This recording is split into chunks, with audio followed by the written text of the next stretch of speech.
there can still be moments of genius buried under the rubble of bewilderingly bad movies. Finding them, though, is often an exercise in sadomasochism. These scenes are so magnificent that they actually almost redeem the piles of hot garbage surrounding them. Hi, I'm Gareth, this is What Culture, and here are 10 genius moments in otherwise irredeemable films. Number 10, Gamer, I've Got You Under My Skin. From the creators of Crank comes another high-concept action movie, this time starring Gerard Butler as a death row convict being used as a character in a real-life video game. And if that premise sounds amazing, well, prepare to be woefully disappointed. Gamer had boundless potential. The concept could have resulted in the perfect blend of 80s action flicks and postmodern psychological thrillers. But instead, it bleeds into a kind of amorphous blob of incoherent action sequences and pseudo-dystopia, with neither aspect really getting its due.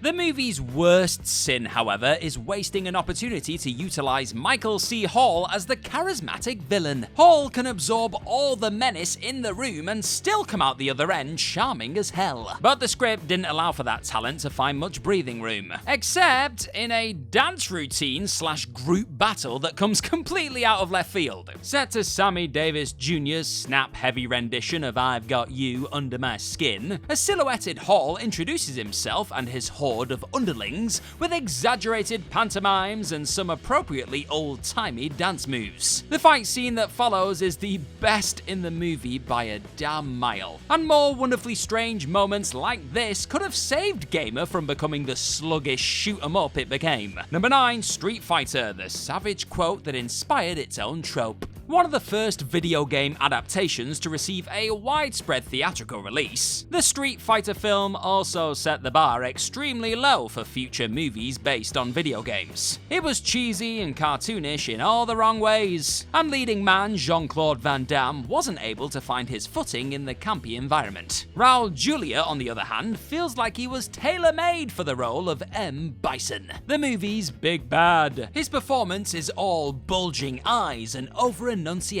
Bison is at his most delightfully evil when casually telling Chun-Li, who spent her time up to this point trying to exact revenge on Bison for killing her father, that he doesn't even remember that particular murder. "You don't remember?" Chun-Li says, to which M. Bison replies, "For you, the day Bison graced your village was the most important day of your life, but for me, it was a Tuesday." It's a darkly funny line, but it's his calm sincerity that gives it some real bite. Number 8, X-Men The Last Stand, Angel tries to cut his wings. As comic book movies have become somewhat more sophisticated over the years, it makes it even tougher to look back on a jumbled mess like X3 with anything approaching reverence. This quagmire of a sequel was handled with all the delicacy of someone punting a stick of dynamite into the air, so naturally it blew up in everyone's faces. But the team behind this otherwise largely disappointing movie were able to put together what remains perhaps the greatest opening scene in the franchise. In the opening minutes, we're introduced to a frantic child who has locked himself in the bathroom. As his concerned father shouts after him, we see a pile of bloody rags sitting by the sink. This boy is mutilating himself. The sounds of clanking from within the bathroom cause his father to kick down the door, revealing his mutant son attempting to hide his disfigurement by cutting off a pair of newly sprouted wings with a razor blade. It's an intense and heartbreaking scene, and also a false promise to the audience that this might be the most insightful X-Men movie yet. Sadly though, we just got a movie remembered for its terrible juggernaut one-liners and the wasting of the beloved Dark Phoenix comics storyline. Number 7, The Goods, Live Hard, Sell Hard. Will Ferrell plummets to Earth surrounded by dildos. From afar, The Goods, Live Hard, Sell Hard seem to have all the elements necessary to make a pretty decent comedy. The director, Neil Brennan, was the co-creator of Chappelle's Show. Jeremy Piven got to be the smarmiest version of himself, that being a used car salesman / guru, and the supporting cast was a wonderfully ragtag group of comic actors. But for some reason, it just never clicked together. You know those comedies that use up all of their good jokes in the trailer? Well, The Goods didn't have enough good jokes to pad out a 2-minute teaser, and the only really gut-busting moment in the entire 90-minute runtime was too adult to include. That moment involved Will Ferrell, a skydiving skydiving stunts gone awry, and an aggressively pursuant sex toy. Describing it in any greater detail would probably kill the joke, so I recommend just watching the clip if you haven't already. The concept is the standard level of over-the-top immaturity we expect from Ferrell, but the execution was a thing of beauty. Number 6, Blues Brothers 2000, the most legendary supergroup of all time. The problem with trying to create a sequel to an iconic movie nearly 20 years later is that it's almost impossible not to view it as a desperate cash grab. It gets even harder to stomach a resurrection of this sort when someone as integral to the original movie as John Belushi was to the first Blues Brothers is no longer around to imbue it with the necessary gravitas. And even as a simple nostalgia piece, BB 2000 is a bit mid. The movie does, however, manage to surpass the original film by the sheer volume of blues legends it incorporates into the film's final act. Facing off against the Blues Brothers in the climactic Battle of the Bands is the Louisiana Gator Boys, a supergroup comprised of pretty much every blues legend still breathing at the time. The resulting musical performances are pure dynamite, acting as a bizarre time capsule of the time that Dan Aykroyd used his blues geek credentials to trick some of the greatest musicians of all time into playing together on film. Number 5, Ghost Ship, group dismemberment at its finest. There wasn't a single horror movie cliche that Ghost Ship didn't crash through on its way to a predictable, if a bit senseless, climax. Unfortunately, it couldn't even be bothered to poach other filmmakers' ideas with panache. Instead, the movie rolls along like a paint-by-numbers book that someone filled in with a box of half-chewed crayons. But maybe we can chalk that up to the fact that the directors blew their creative wad straight out of the gate with one of the most brilliant opening scenes in horror movie history. As a group of Europe's most elite dance aboard an ocean liner, the director walks us through the eventual murder of dozens of people one step at a time, expertly ratcheting up the viewer's anxiety while gentle Italian music plays in the background. We see a hand pull a lever, which connects to a spool of wire that surrounds the ship's deck.